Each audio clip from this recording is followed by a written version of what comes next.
last 4 weeks, we have been in this series called The Future is Radiant, and it's really been leading to this moment. And we spent the last 21 days in 21 days of prayer, and we invited you to pray and ask God each day what he would invite you to do in this season as we go into 24 months where we're going to pursue, pray, seek God about a permanent space. And so for those of you that are new to Radiant, we began 5 years ago, just over 5 years ago. And then on our fifth anniversary, we began this season of praying and seeking God. And then the last 21 days of prayer so that we can all give a big yes today. And really our dream is that you would just say yes to whatever God puts in your heart. And so my goal is not that you would do anything other than just say yes to God. So not yes to us, not yes to the dream that we have, but if you would actually pray. And so our dream has been that it would be a prayer journey. And so we've been talking about getting into a permanent space. We believe that God has a place for us one day. And for us, this is all just a faith step, not knowing where that is yet. We're kind of stepping out of the boat and believing God for a permanent space. And so anyway, I've been so grateful, and it's been faith building for me to receive such enthusiasm, excitement from all of you. So thank you so much just for the texts, the encouragement, the phone calls, the prayers, some of you, the tears, and it's been just really a delight. If you have your Bibles, I want to invite you to go to Joshua chapter 24, and we're going to conclude today, not only the series, but at the end of the message today, I'm going to invite us to take that pledge card that's on your seat, and we'll have the ushers, and they'll be on the sides and in the back, kind of just like a horseshoe around the auditorium. And where we're gonna go is we're gonna end a little bit differently than we normally do, where we're gonna give you the opportunity to jump in and just say, I wanna be a part of this initiative. And today for us is this Commitment Sunday. And so I wanna just thank you, first of all, whether you're in the room or online, for being a part of this. And I'm excited about where we're going. We've spent the last 3 weeks talking about Joshua. And so today is week 4 as we look at the life of Joshua in context to Joshua being a great leader of faith. And really we believe like that's the season that we're in. We're stepping out in faith, believing God. And in that context, looking at the land, looking at the walls needing to fall, crossing over Jordan, so many different pictures that we read about in this Old Testament narrative. As we believe as a people, we're stepping into new things. And when we get to the end of Joshua, we read in verse 24, the story of an old man, and he's looking back and he tells this story. And I think that we do well to look at the wisdom of Joshua in Joshua chapter 24 here on this Commitment Sunday. And I want to invite you to go verse 15. I'm going to read it, then I'm going to pray. Picture 110-year-old leader. So he's been leading since he was a young man. He's been serving since he was a young man. And now he's giving great wisdom just before he dies. Verse 15, now fear the Lord and serve him with all faithfulness. Throw away the gods your ancestors worshiped beyond the Euphrates River and in Egypt, and serve the Lord. But if serving the Lord seems undesirable to you, then choose for yourselves this day whom you will serve, whether the gods your ancestors served beyond the Euphrates or the gods of the Amorites in whose land you are living. But as for me and my house or my household, we will serve the Lord. Father, we love you today. And God, we take this phrase that Joshua said so long ago, and God, we say it with our own lives again today. We resonate, God, in every house that's represented, every young adult, every married young couple, every middle-aged couple, every single person, everyone in this house, individual in their own homes, and God, even with us as Radiant as a house, we say we will serve the Lord. And we ask, Lord Jesus, that you would lead us, that in 21st century Kansas City, we would be followers with all that we have, that we would be people that serve with everything. We honor you, we love you. In Jesus' name, amen. It's been fun just to receive some of the excitement that you've had about this journey. I had one of you come up to me, and it was a big old tough guy that came up to me and he kind of like hit me. And his way of loving me was to punch me. And he said, I've been waiting for this day since you started the church. It's about time, which is like all right, I'll take that, okay. And he said, I'm just so excited about, he said, I already know in my heart what God's invited me and my wife to give. And we're just so excited. And he's got that big tough guy mentality and kind of slapped me around a little bit with not like the, wow, great step of faith, but kind of the, man, it's about time, you pathetic Laodicean. I had kind of that kind of vibe. But I felt really encouraged by it. And I had another lady call me and she said, hey, we haven't been able to be in person for a long time, but we want you to know that we've been so a part of the church while online in this season. And I just want to make sure that we can be a part of the Future is Radiant Commitment Day, October 17th, digitally. I was like, I love your enthusiasm because I love the fact that you're calling me to make sure the internet is going to work on October 17th. Trust me, it's working today, right? And I just loved it. I had another family that Renata and I met with, and they told us the story about their family gathering together, having conversation and dialoguing about what their family was gonna do. And the children, little tiny kids, talking about how they were gonna engage in little fundraisers in the neighborhood and different things that they could do because they all felt like there was this number that the Lord put on their heart, but it was gonna take a lot to get there, and all these little kids trying to get there. And I had another lady tell me the story of her and her husband.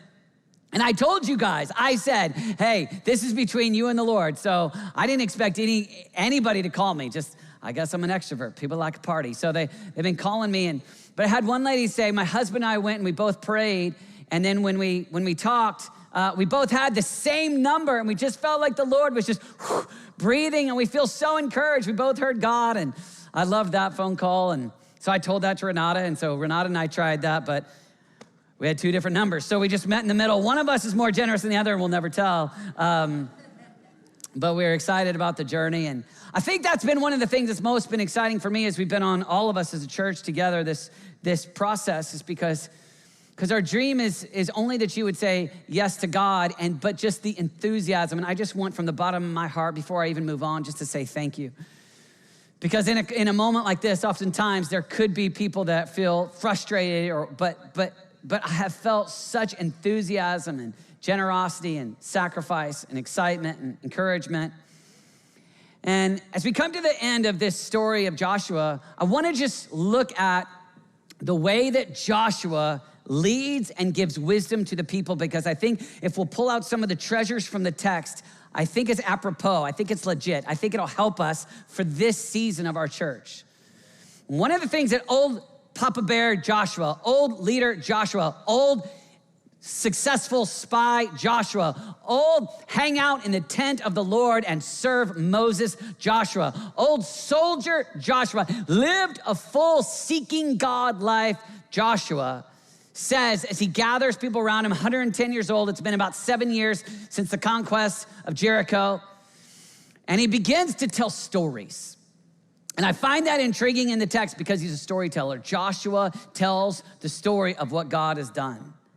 And I'd like us today, and even as we go and we lead our families, as we lead in the workplace, as we lead in our small groups, to be storytellers. Look what Joshua does.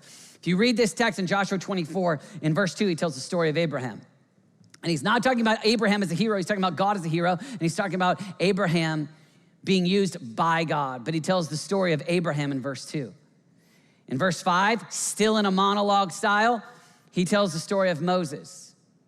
And he's not talking about how great Moses was. He's talking about how great God is. And he's telling the story of Moses. And he's forming a narrative. He's telling the people who they are by talking about what God has done in the past. He talks about the crossing of the Red Sea in verse 6. He's telling the story, look what the Lord has done.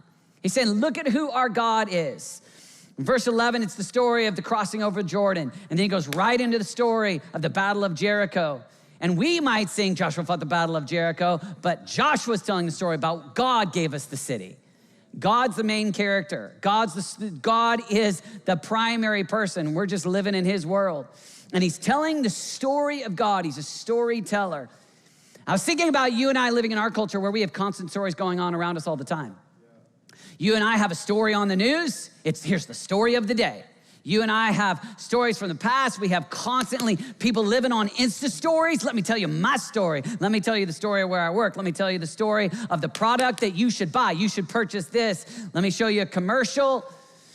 Even if you just want to watch something online, there's a little story. Even if you go to Netflix, you're watching a story. Sometimes it's a fiction story. Sometimes it's a historical story. Sometimes it's people just telling a story about what they think. Maybe it's a blog of somebody telling you, let me give you my story. And there's so many stories. And here's Joshua telling the God story.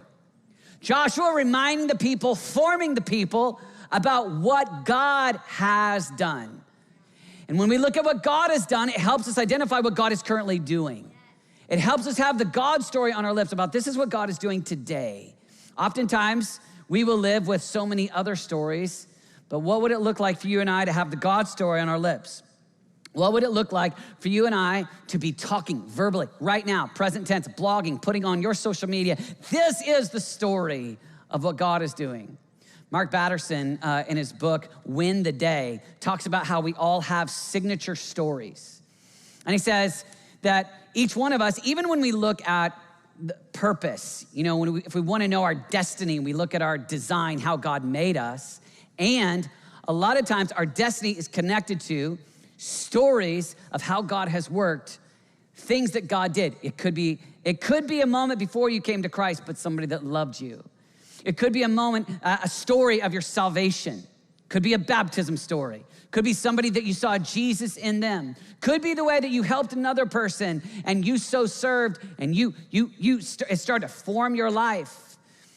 There's stories, you have signature stories of God at work in your life. And so I got so fascinated with this idea of signature stories. I started writing some of my signature stories. And because I'm a preacher, I tell stories all the time. So I knew mine really quickly, but I wanted my kids to start to think about their signature stories, so I tricked them and I took them all to Mi Ranchito for Taco Tuesday, and I tricked them with tacos, but I said, hey, let's talk about signature stories. And let's begin to identify what God has done in your life. Let's talk about God at work in your life. Let's tell the story, let's talk. And so we could talk about a whole lot of stories that leave God out. There's a whole lot of stories that all of us have even been experiencing today and this week and this month. But let's have the conversation actually verbally. Let's talk about God at work. Let's talk about our stories. Imagine in your journey if you became a storyteller about God. If you intentionally began to be the storyteller.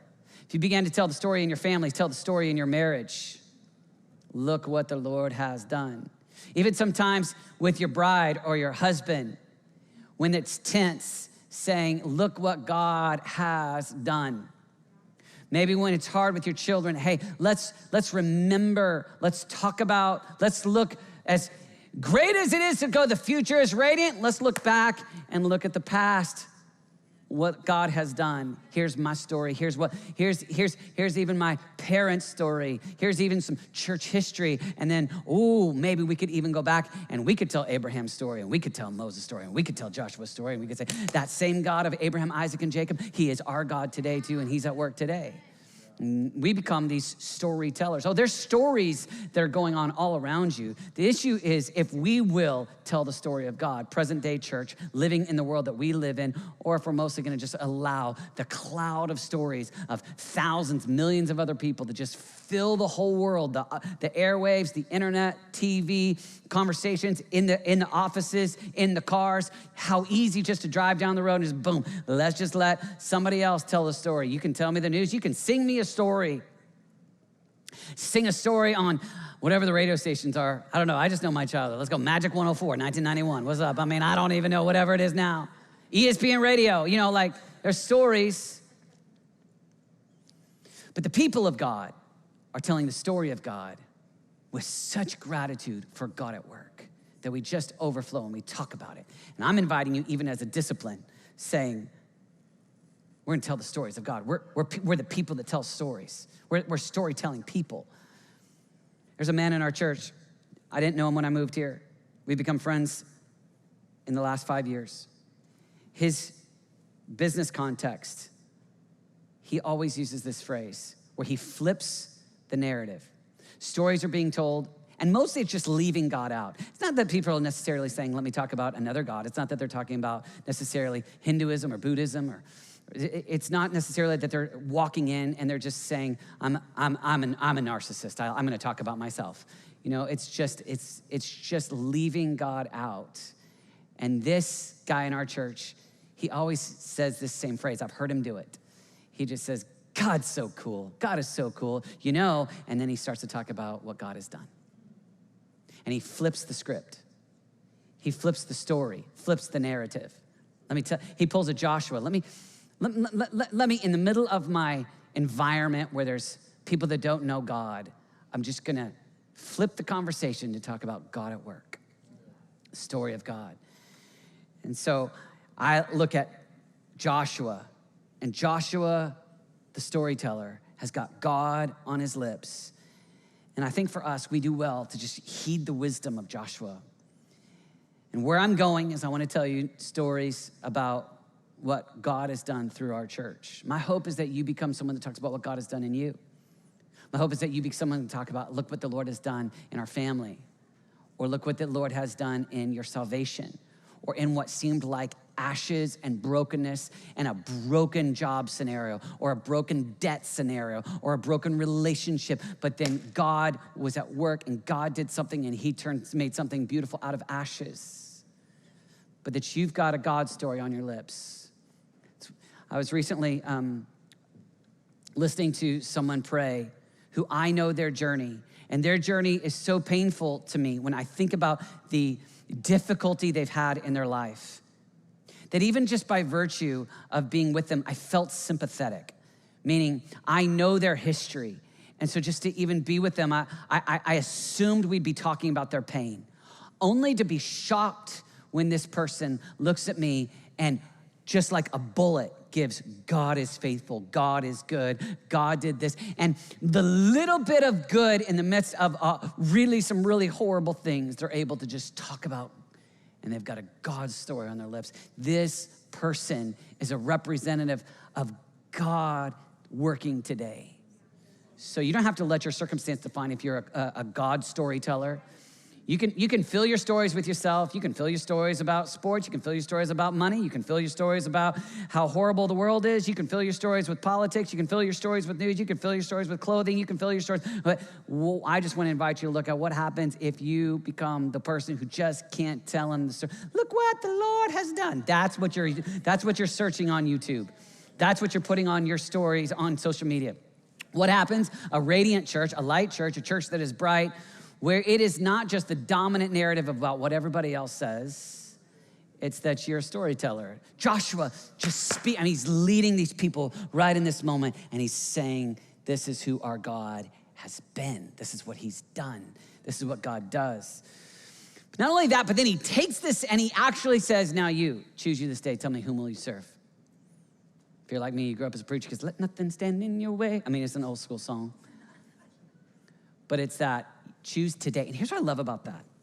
Joshua's pushing for a present tense decision today. Choose you this day. Meaning, very easy to live on what other people have done in the past. It may be easy for you to think, oh, I identify with people that have served in the past. Maybe easy for you to even identify with another season where I was serving God. But he's looking at the gods of the day, and he's saying, it's today, don't serve Baal. Today, don't serve the gods of the Philistines or any of these other lands. Today, you serve. Choose you, make a choice this day. Choose today to serve God. I think it's easy for me and for you to remember that moment where maybe we prayed a prayer of salvation. Maybe we have a memory. Maybe we identify with a group of people. And easy to just live on coast and not necessarily give all to serve today. What happens if we, instead of living with mission drift, if we go today, right now, I want to serve God wholeheartedly. Today, in the present tense. This week, I took my family up to see this. Right, if you look right over here, is a picture of the Scout, and there's Kansas City right there. And When we first moved here, we took pictures overlooking the city. And when we first moved here, I kind of developed this mantra for the city, for the king, and it's all about the city. And I started to feel convicted about how easy it is for me to live in the city and live with enjoying the city instead of on mission for the city. I started to realize how easy it is for me to, there is no better place to eat on earth than Kansas City. Like, this is the city that provides it is incredible food here. It's incredible parks, blue sky, incredible place to live, great people. Came to Kansas City, found my family. I love the people. I love so many things in the city, and it's easy to stop serving the people in the city. It's easy to sit at the coffee shop where at one time I used to pray for the people in the coffee shop and now be bugged by the people that sound godless and well, I'm just over here drinking my double tall vanilla latte, annoyed with the very people that I came to reach. It's easy for us to be like, I'm bugged. I'm bugged by the world. I'm bugged by the darkness. But we're called to be a radiant light to the darkness. We're called to be a radiant church. We're called to be people who say, I'm gonna serve God today. I'm not gonna allow myself to get off mission, off purpose. I'm not gonna serve the gods of the age. And most of us don't today, in this context, aren't saying I'm really wrestling with if I'm gonna serve Allah or Buddha or become a Hindu. Most of us are looking at the gods of America and say, I'm gonna live for a good time, my ideas. That's what's king. My thoughts, my ways, my pleasure, my fame, my comfort, my agenda, me. And I think that today to serve God is to come back and say, all right, Jesus made clear, broad is the gate, broad is the road that leads to destruction, and many find it. Narrow is the way, narrow is the gate that leads to life, and only a few find it. And Jesus, I'm gonna serve you today. And I'm gonna live on mission today. And so when Jesus says, like in Matthew 9, where he says, the harvest is plentiful, but the workers are few, it's this optimistic. Think about even the way that Jesus says that. The harvest is ripe. It's plentiful. I picture it with a smile. Like I don't picture like, I don't picture irritated Jesus. I picture like, he said, come on. It's ripe, let's go. Like the chosen Jesus, happy Jesus, like, let's go. And the workers, the laborers, the servants, the people willing to sacrificially lay down their lives are needed. They're few. Let's go. And our prayer is at Radiant, it's just, Jesus, send us. God, we want that to be us. And I want to invite you, just even when you come in here, just to see that city. And we just thank, Fiorella's for providing what we dream. Boom, picture of the city. We didn't have to buy it. It's just right there. And remember, we on mission. Remember, this is what God's called us to do. We serve the Lord today, right now, present tense. Choose you this day. Who do you serve? And then one more idea as you get down towards the end is Joshua, about to die, 110 years old. And at the very end of his life, there's this phrase that speaks of his legacy. Verse 29, after these things, Joshua, son of Nun, the servant of the Lord, died at the age of 110. And it's an amazing piece, this legacy, because this phrase, the servant of the Lord. And so what the amazing piece is that all throughout Joshua, Moses is called the servant of the Lord. And when you get Joshua is referred to as this young age Joshua, or the servant of Moses. And all the way through, you get Moses is the servant of God. Moses is servant. I'm just gonna prove this to you. This will take a really long time. Here we go. This is gonna go all the way to the third quarter of the Chiefs game. Here we go, ready? You just got scared. All right, not really. Well, Ethel, let's get out of here. All right, so I don't know who Ethel is. I just made that up. Look at this, Joshua 1:1. After the death of Moses, the servant of the Lord. 1:13, remember that the command that Moses, the servant of the Lord. 1:15, Moses, the servant of the Lord. 8:31, Moses, the servant of the Lord.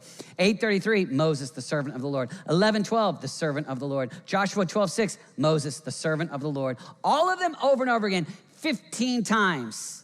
13:8, 14:7, 18:7, 22:2, 22:4, 22, all the way through. It's Moses is serving the Lord. And as it comes to the very end, you get the flip. You get the, and now Joshua gets the reference. Joshua comes to the end, and it says, Joshua, son of Nun, the servant of the Lord, died at the age of 110. Joshua becomes what Moses was. And so our lives are always leaving a legacy. And I love this legacy of Joshua, who became this servant of God, like he had been the student of Moses. And imagine the joy for Moses to have Joshua follow in his place and lead the people. All of us are leaving a legacy. Question is it a God legacy or is it yours? But you will leave a legacy. And when you look at future generations in your own life, your family legacy, even Radiant Church, a legacy, what's it gonna look like? And could it be that your life now is such a servant of the Lord, telling the stories of God, talking about, well, look what the Lord has done. This is who my God is. I walk with God, and then I tell the stories of God, and I live as the people of God, that you leave a legacy. Renata and I, in 2004, were serving on staff at a church in Colorado Springs, and I love to hang out in coffee shops. It's just kind of part of who I am, and I was there with Renata. We have this brand new 6-month-old baby boy, looks so cute, just like Renata, and brown eyes, brown hair, and this man in his, I would guess 70 years old, and he walks up to our little table, and it's a unique little spot because it's a coffee shop, and then there's a doorway. It's in a strip mall, and it's a doorway to a photography studio. So they're like in business together. And so we're seated in the coffee shop section, of course. And he says, excuse me, he goes, are you the youth pastor, David Perkins? And I was like, yeah. And he goes, hey, I just want to ask, I've heard you tell stories. Are you by chance, you say you're a triplet, are you by chance the grandson of Arthur Mottram? And I was like, yeah. And he starts getting all teary, and he's like, I want you to know, I came to faith in your grandpa's church. And I just looked at him and said, I didn't really know him. He died when I was 7 years old, and the only thing I know of him is that I really wish I looked like him because he's 6'1" with a full head of hair. And he's just, he was like, got all teary. And he just began to tell me about how great Arthur Mottram was. He began to talk about the sacrifice that Arthur Mottram made on it and how it pointed him to Jesus. And then he was just filled with gratitude. And he was like, hey, can I get you need another refill? I was like, oh, no, I'm good. And he's like, hey, well, here's a photography studio. He's like, Can I buy you guys a picture of your kid? And I looked at Renata, and she was like, say yes. So I was like, yeah. So he's dropping money. He's just like, and you can feel just this gratitude where he's just like, and we got a naked picture of Dawson, 6-month-old. And we didn't pay $1 for that picture, you know? Sorry, I shouldn't have told that part. But he's like, right? Because it's like, this guy. In fact, years later, I was speaking at a youth retreat outside St. Louis, and I was in the cafeteria, and this cafeteria lady that serves there, older lady, she came up to me, she said, hey, just curious, listening to you, and are you by chance Arthur Mottram's grandson? I said, is it a photography studio? What's he got? I said, yeah, I am. Same story. She began to just cry. And she began to talk about my grandpa. She began to tell me. So I may not ever have known my grandfather, but he left a legacy. And I just think about us. Got this little window of time. The constant knocking on the door to live a life where you leave God out versus being the people of God. that walk with God, that tell the story of God, that then surrender to God and live a life that points people to God. And you always reproduce who you are. So you can say a lot of things, but who you are, what's really on the inside, comes out. And so maybe for us, there could be, like Joshua, this legacy, Moses' legacy. I was thinking about my son Dawson. He's 17, and he's such an Oklahoma Sooner football fan that he talks to me about the Sooners. He wears Sooner garb. He texts me about the Sooners, and he on his fantasy football draft, he only drafts Sooners. He's really bad, usually loses because of that, but he's so loyal. But here's the irony. The boys never lived in Oklahoma. The boys actually never even been to Norman. You know why he's a Sooner fan? It's because of me. It's because of just the way I live my life. It's just kind of who I am. Here's the reality. We've got these little window of time to leave a legacy. Got this little window of time, and I want to invite you, like old Joshua, Father Joshua, legacy leaving Joshua, Moses, legacy leaving all of us, looking and saying, God, I give you everything. I'm going to serve God, and I'm going to tell the stories of God, and then you'll leave a legacy. You'll leave a legacy of God. I was thinking about us as a church.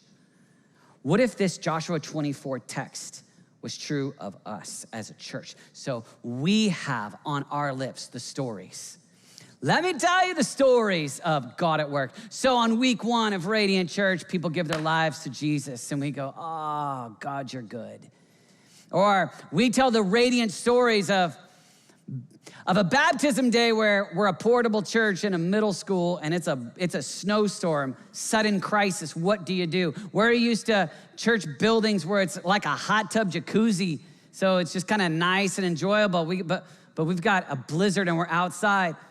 Crisis moment, we said, let's just do it in the snow, only to have that be one of the greatest moments of our church life, is people making a public confession of faith in the snow. I was thinking about just even the journey, the story of God at work, even in that stay-at-home order, where it could have been a crisis moment where it was so painful, but instead it became powerful as the Lord opened doors, and we were able to see people who are so living in anxiety start to pray more than we'd ever prayed. We saw people come to faith even in that digital season where we were all digital.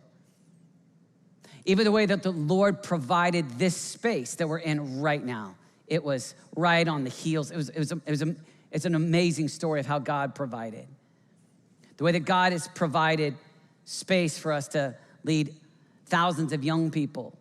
God just continues to be at work supernaturally. So we want to be a people that tell the story of what God has done at Radiant Church.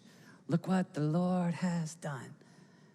And I think it's easy for us to just get so caught up in so many other things that we don't just repeat the story. And I just want to be like Joshua and say it. Just speak it and talk about radiant stories, the God stories, and the serving. Like when I think about, in these last 5 years, 937 decisions to follow Jesus. When I think about 149 people baptized, when I think about that present tense right now, there's 243 people that are serving right now on our dream team. That means voluntarily running a camera, voluntarily serving in Radiant Kids. Have you hugged a Radiant Kids worker today, baby? You know, like people serving. And I just think it's amazing. It's glorious.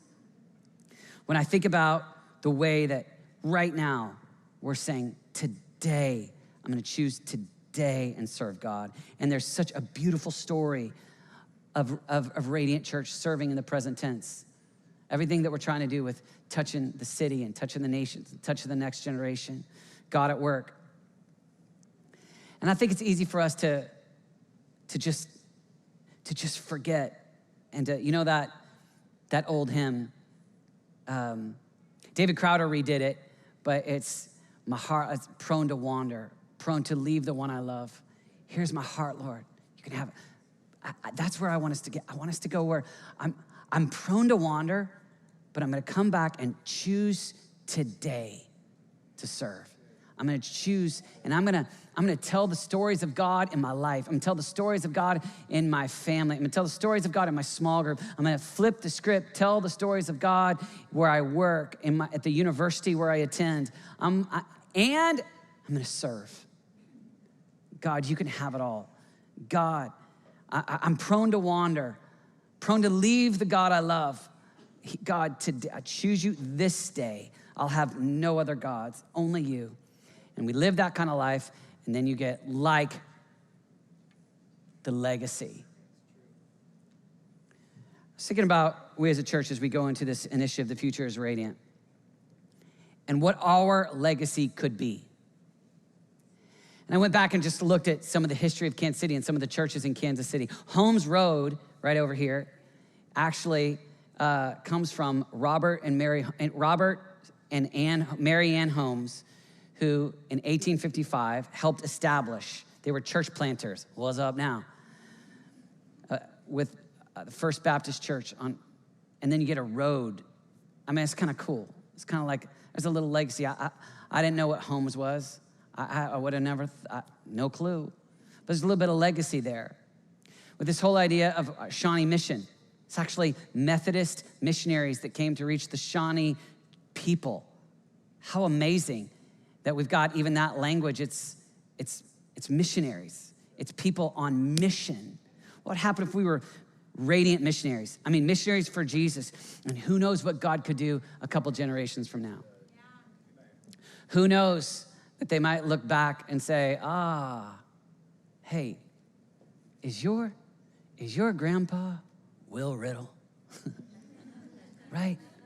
Let me tell you, the way he lived his life, it could just be that there's a legacy for you and me and our families and our church.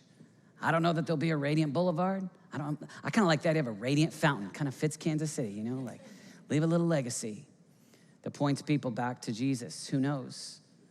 But if we could think generationally, if we could think for the city, if we could think not just about me, because the temptation will always be, always has been, always will be, I'm gonna live consumed with self.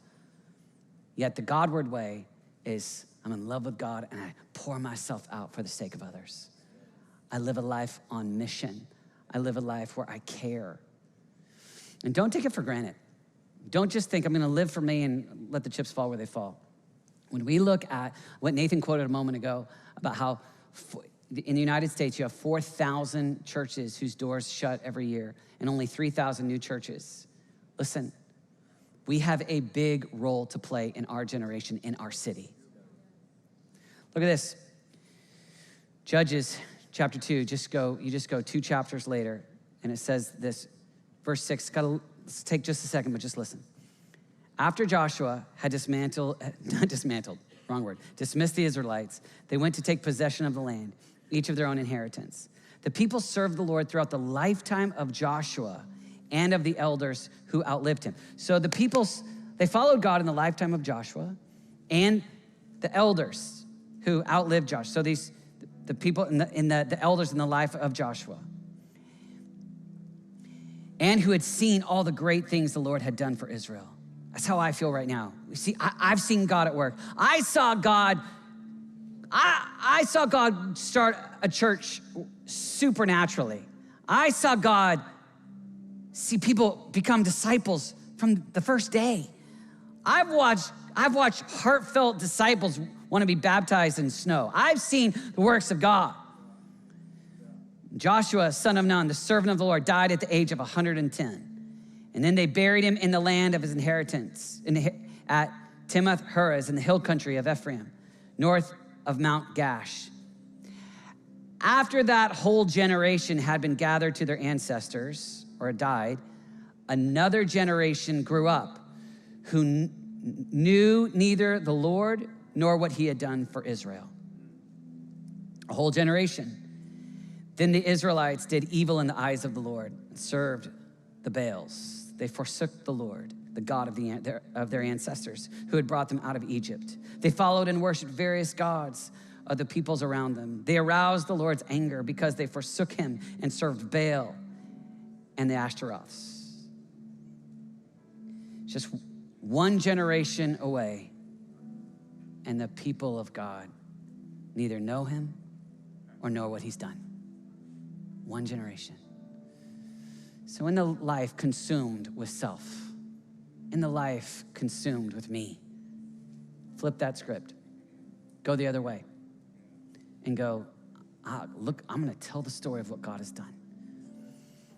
And I think about our city, and I think about the next generation. And we can hear a little statement like what Nathan just said and just kind of toss it aside. Doesn't fit my life.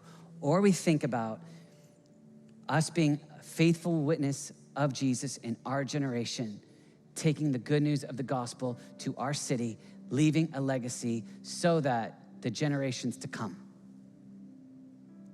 will know God and look back and talk about God at work. My dream is that the next generation would just be blown away with all that God has done. Let me tell you about the revival movement I grew up in. Let me tell you about a people that were consumed with their city coming to know Jesus. Let me tell you about a people that prayed like crazy. Let me tell you about people that they sacrificially gave to reach the next generation and to take the gospel around the world. Let me tell you about this God movement that I pretty hard for me to stray because I've seen God at work. In the days of my youth, I saw God. I saw trustees that were consumed with God. I saw small groups where people filled up their homes with worship and prayer. Renata and I on Friday night, we were watching the video of when we started Radiant. It's just 5 years ago. And we watched it, and I've seen it enough. I had no emotional response. But I look over, and Renata's got tears coming down her eyes. And I looked at her, and I said, I know, babe. I looked so much better 5 years ago. And she goes, no. She goes, that's the church that Jesus is building. She said, you said people that worship, we got a worshiping church. You said families where they sit around the table and parents are intentional with their kids. You said a church cares about reaching the city with small groups and people that voluntarily discover their purpose so that they can go lay their lives down and make a difference. And she said, that's the church that Jesus is building. And I just want to thank you because I believe we're in the middle of a God movement. Just getting started, got a long way to go. I believe the future is really God at work in our city that leaves a legacy. So if you'll just